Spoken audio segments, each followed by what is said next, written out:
Welcome to a new journey through the heart of French art and heritage.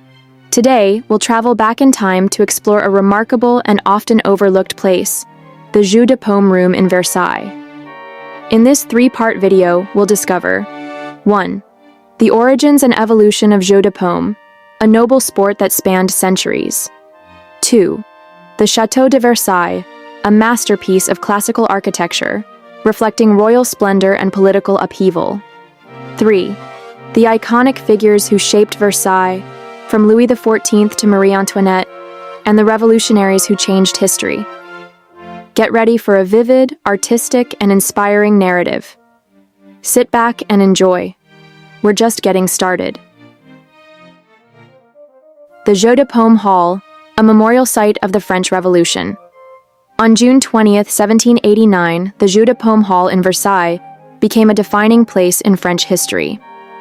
Initially used as an exercise room under Louis XIV, it later became a symbolic site of the birth of French democracy, associated with a key event of the Revolution.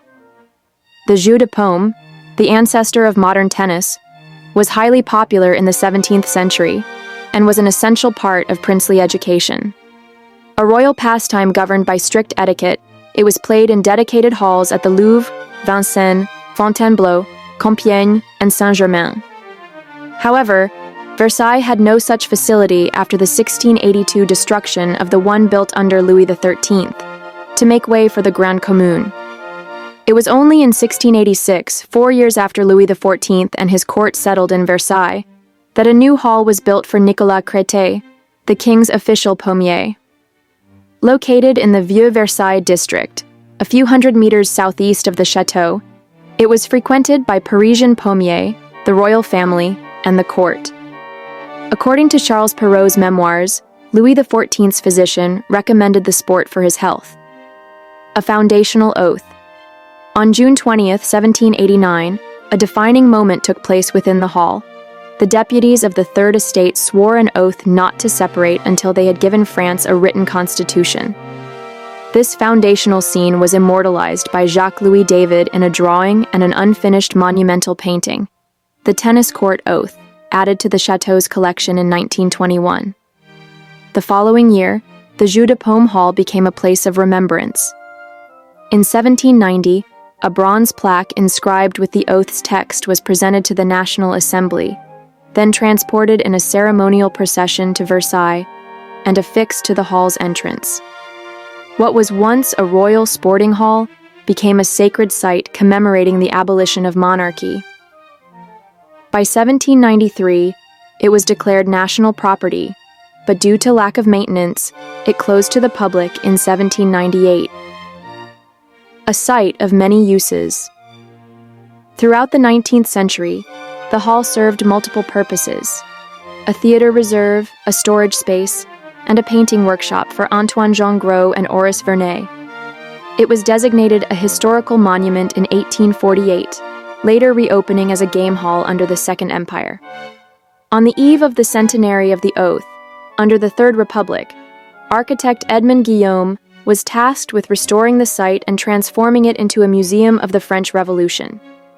He recreated the original atmosphere using period engravings and installed busts of the key signatories, along with a monumental painting by Luc-Olivier Merson, based on Jacques-Louis David's preparatory drawing. The museum was inaugurated on June 20th, 1883, in the presence of Jules Ferry. Restorations through the centuries. Despite efforts to maintain the site, the hall fell into neglect after 1889, the centenary of the oath. Following World War II, there were even discussions about converting it into a ping-pong room for Senate officials stationed at the chateau.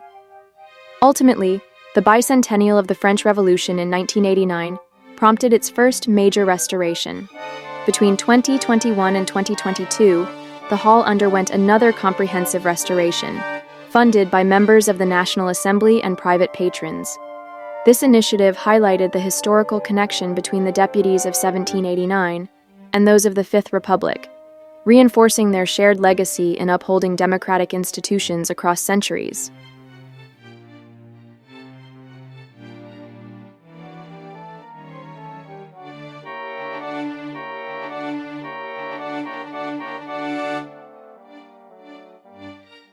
If you're captivated by the story of Versailles, subscribe now to my channel.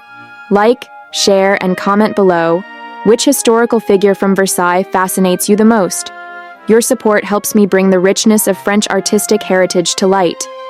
Let's make history come alive, together.